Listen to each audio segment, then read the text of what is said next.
शांति हम खोजते हैं कि किसी के आशीर्वाद से मिल जाए। शांति हम खोजते हैं कि परमात्मा की कृपा से मिल जाए। हम अशांत होने का पूरा इंतजाम करते चले जाते हैं और शांति खोजते रहते हैं। तब यह शांति की खोज सिर्फ एक और नई अशांति बन जाती है और कुछ भी नहीं होता।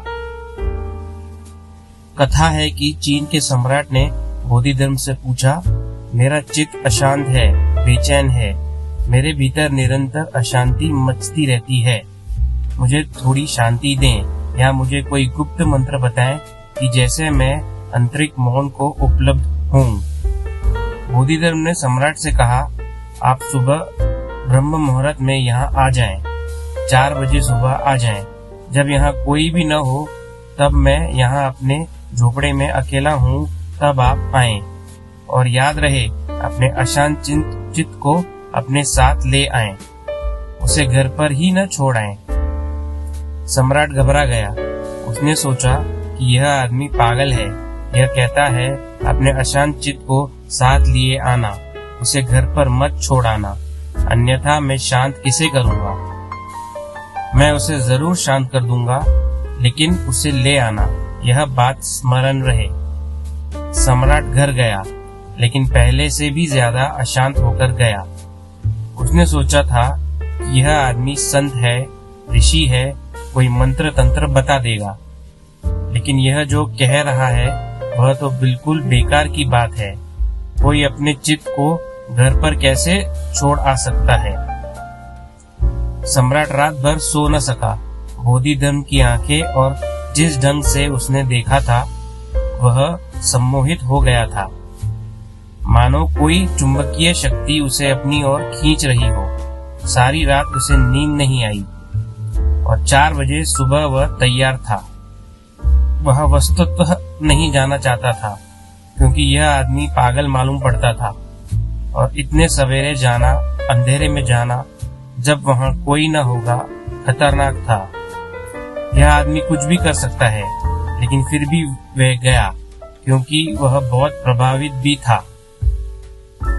और बोधिधर्म ने पहली चीज क्या पूछी? वह अपने झोपड़े में डंडा लिए बैठा था। उसने कहा, अच्छा तो आ गए, तुम्हारा अशांत मन कहाँ है? उसे साथ लाए हो ना?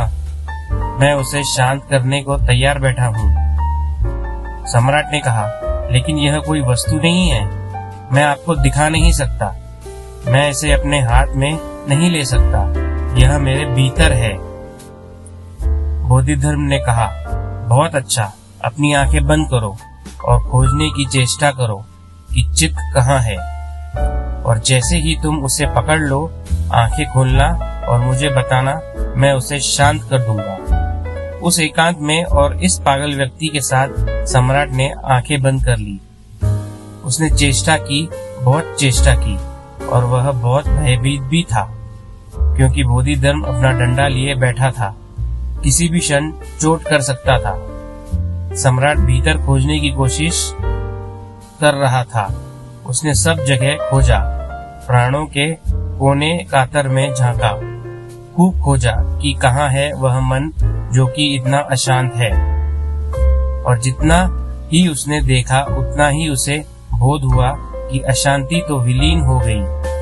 उसने जितना ही खोजा, उतना ही मन नहीं था, छाया की तरह मन खो गया था। 2 घंटे गुजर गए और इसका पता भी नहीं था कि क्या हो रहा है। उसका चेहरा शांत हो गया, वह बुद्ध की प्रतिमा जैसा हो गया। और जब सूर्योदय होने लगा तो बोधिधर्म ने कहा, अपनी आंखें खोलो, इतना पर्याप्त है, 2 घंटे पर्याप्त से ज्यादा हैं। अब क्या तुम बता सकते हो कि चित्त कहाँ है? सम्राट ने आंख खोली। वह इतना शांत था जितना कि कोई मनुष्य हो सकता है। उसने बोधिधर्म के चरणों पर अपना सिर रख दिया और कहा, आपने उसे शांत कर दिया। सम्राट वे ने अपनी आत्मकथा में लिखा, यह व्यक्ति अद्भुत है, चमत्कारी है। इसने कुछ किए बिना ही मेरे मन को शांत कर दिया और मुझे भी कुछ न करना पड़ा। सिर्फ मैं अपने भीतर गया और मैंने यह खोजने की कोशिश की कि मन कहाँ है। निश्चित ही बोधिधर्म ने सही कहा कि पहले उसे खोजो कि वह कहाँ है, और इसे खोजने की प्रयत्न ही काफी था। वह कहीं नहीं पाया गया।